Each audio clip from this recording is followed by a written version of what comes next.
Hey guys, Zach here. I know it's called football. Thank you for joining me. It's the day after Arsenal beat Norwich City 5-0 at Carroll Road on Boxing Day. Another win for Arsenal, four wins, in a row for Arsenal. The first time since 1991 that Arsenal have scored four or more goals 3 games in a row.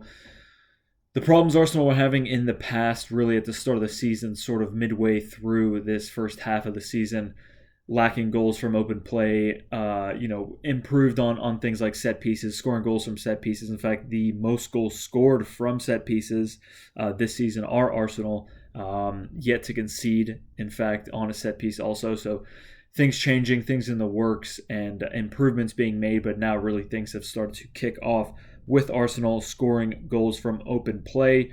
You can thank Emile Smith-Rowe, players like him, and Odegaard, Bukayo Saka as well, because they have really been leading the line so far with all the goals scored. Arsenal now second place with most points gained, in fact, I should say, in 2021. They've accumulated 82 points behind Man City. No surprise there. Man City 110. So, when you look at, again, the improvements that this squad has made since Mikel Arteta has come in, that 2-year anniversary was just a couple days ago, I think last week, in fact. So, yeah, lots of improvements that have been made. Excuse me. Offensively, defensively, the players that have come in now, everything is sort of molded and meshed together. You can see the improvements on the pitch. You can see the way the players have sort of taken to this style of play that Mikel Arteta has sort of implemented now in these players.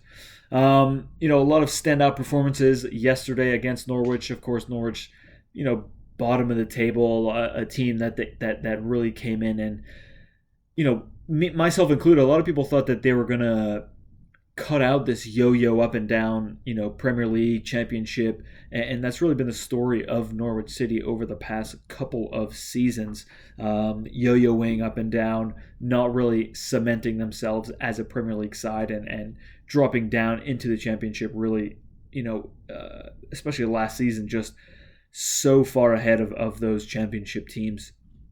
But this is what you expect from a team like Arsenal. If you want to be fighting for top four, you want to be fighting for that, European competition.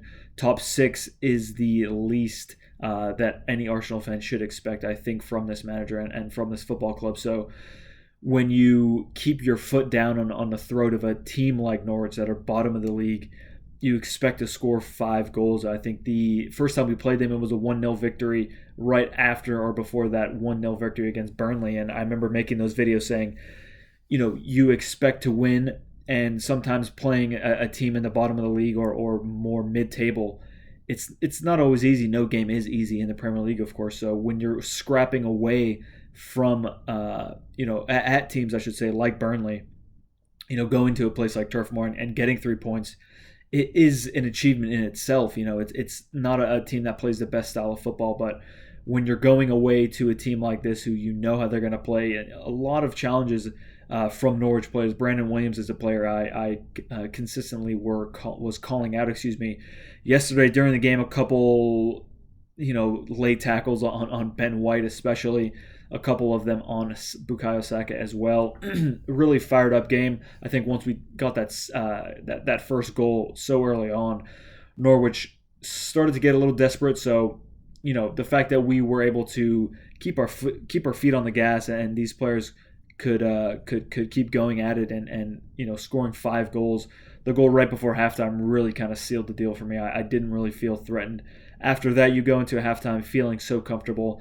It was 2 assists in a row for Odegaard. He assisted the first 2 goals. So, I'll get into talking about Martin Odegaard now. 20 chances created.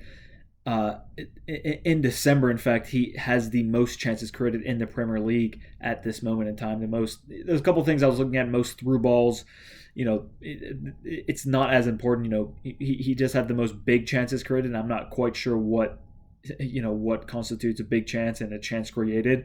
So perhaps I'm not sure what that is, but he's got the most of them. So surely he's going to be winning that December Player of the Month. That would be really nice to see. Martin Odegaard 30 million bought from Real Madrid after his short loan spell last season, and really was impressive. And he's just seems to be doing everything right at the moment. The way he's opening up the pitch, and the players are learning how to move off of him, and very, very Ozil-esque, you have to say.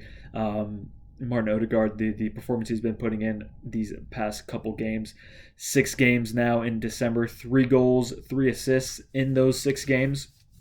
One of those goals coming against, the loss at Manchester United, and I think one of the assists coming during that Everton game as well. But nonetheless, a player on form and really undroppable at this moment. I know the discussion is about Emile Smith-Rowe and Martin Odegaard, and who should you drop, and should Martinelli be given a rest and bring in Emile Smith-Rowe so he can play in the left wing. But for me, you don't change a team that's winning, a team that's putting in performances like this. And again, like I said, 4+ goals, 3 games in a row. It hasn't happened since 1991. So obviously things are working at the moment.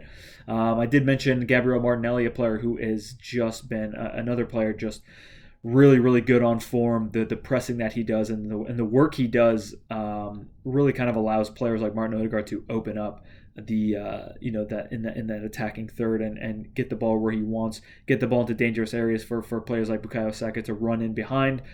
We know the quality that Saka has. Obviously, I mean, the 2 goals he scored yesterday, he had Brandon Williams, the Man United loanee, on toast on ice. However you want to put it, he was basically unplayable yesterday. I was a bit upset. He was substituted off, I think. I'm not quite sure why, because there was rumors going around that Mikel Arteta knew the Wolves game was going to be postponed.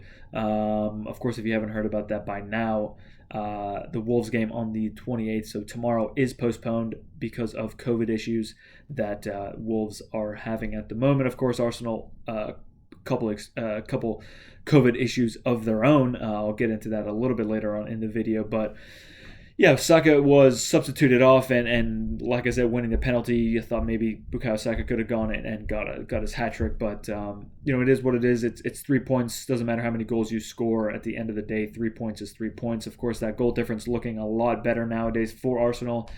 A negative goal difference really for most of the season. Now we're up to a 9 goal difference. So, if things go our way, I'm not quite sure how it would play out for Spurs. I think I exited that tab that I had open of the Premier League table. So United now, even if they win their next 2 games, will be 1 point below us. So if Spurs do get 9 points out of 9 in their next 3 games, because remember they do have 3 games to play, then they'll go above us. The lowest we can drop is 5th place, knocking West Ham down to 6th or 7th. Depends all on Manchester United. But look, if you ask me, I'd much rather be ahead now than to chase the teams going after that top 4 position. Chelsea's still not totally out of reach, but 6 points is quite comfortable when you think about it. So just going forward now, Ramsdale, a pretty good performance from him. Nothing too special, just a classic performance from him. Did what he needed to do, did the dirty work. That's 10 clean sheets in 17 games, 12 wins for Aaron Ramsdale. Emile Smith-Rowe,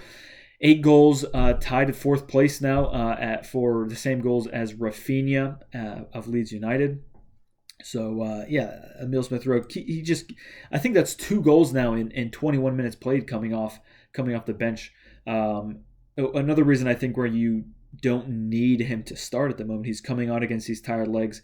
He's moving the ball well. He's getting these positions to score goals, and it's something that he mentioned in an interview last season that he wanted to be a player that can score more goals. So obviously that's working out for him. A lot of players stepped up yesterday. I think Rob Holding is one of them. Benjamin White filling in that right back position because, of course, Tomiyasu, he went off injured, but the club came out and said that he has COVID, as well as Cedric Chambers still in isolation, and Ainsley Maitland-Niles. So every player who can play right back, I guess with the exception of Benjamin White, is out with COVID. So yeah, he stepped up. I thought he did really well at that right back position. It wasn't a position really I knew he could play. I know he did it a couple times at Brighton, but we hadn't seen him yet in an Arsenal shirt playing in that position. So I thought he did really well. I know we know he can play defensive mid as well, and obviously Mikel Arteta going out for him and paying the money he did for Benjamin White you're paying for versatility. Tomiyasu, of course, can slot in at a center back position. We haven't quite seen that. He's done it a couple times during games, but he hasn't quite started the game and really been an all-out center back for the majority of a game yet. So versatility among defenders is really good. So like I said, the Wolves game's postponed. A little bit of news on Ainsley Maitland-Niles looking to confirm a deal to Roma on loan with an obligation to buy. The price going around is 10 million, which I think is way too low when you consider, Everton bought Alex Iwobi for 40 million. Liverpool bought Alex Oxlade-Chamberlain for 35, and to think that a player like that is going to be sold for just 10 million. Versatile player, can play in the midfield, can play, at right back. England international, 23 years old. I would hope that we could get more for that. But Roma, considering they didn't want to dish out the 30 million Arsenal wanted for Granit Xhaka last summer, who knows what could happen, but clearly he wants to go and get some game time, so you can't really blame him for that. We'll see what happens in January. And speaking of transfers, Lacazette apparently has rejected a contract extension for 1 year. That's at least reports coming out of France at the moment, and Aubameyang still left out. Mikel Arteta keeping things pretty private and under wrap regarding Aubameyang, so we've seen what's happened with players like Mesut Ozil and Guendouzi. I think two very different situations actually, but it's hard to say what will happen with Aubameyang. Do I think he's played his last game for Arsenal? I don't think so, but it is really hard to say. Players like Granit Xhaka have come back and really solidified themselves as such an important player in this Mikel Arteta team. It's hard to say. He's not a guy who holds grudges, against players. He doesn't run things like as a dictator like a lot of people who want him to fail says he does. But yeah, it's hard to say. It's tricky, but hopefully Aubameyang can come back. And really, I think he was dropped just because he was so out of form. And obviously the thing with missing training and coming back when he said it, coming back late when he said he was going to come back at a different time. You can't let things slide so many times. He's a player who's been disciplined before. If you remember back to the Spurs game last season, and we won that game. We've been winning now without him. 14 goals now we've scored without Aubameyang in the side. So, not that I'm out to get Aubameyang or anything like that, but we're winning at the moment, and just like the lineup, it's not something you should change, for the sake of making one player happy. So yeah, we're winning at the moment. That's 4 wins and 4. Still in that fourth place position. Excuse me. We'll see what happens with Spurs. But really, they're the only team that can knock us out of that fourth place position at the moment. With that game being postponed at Wolves, we're going to have Man City on January 1st. It's going to be a tough game. I don't really know what to expect. I'm sure I'll make another video leading up to that. I'll call it there, guys. Thank you very much for watching. If you've made it this far, appreciate it very much, and I'll see you when I see you.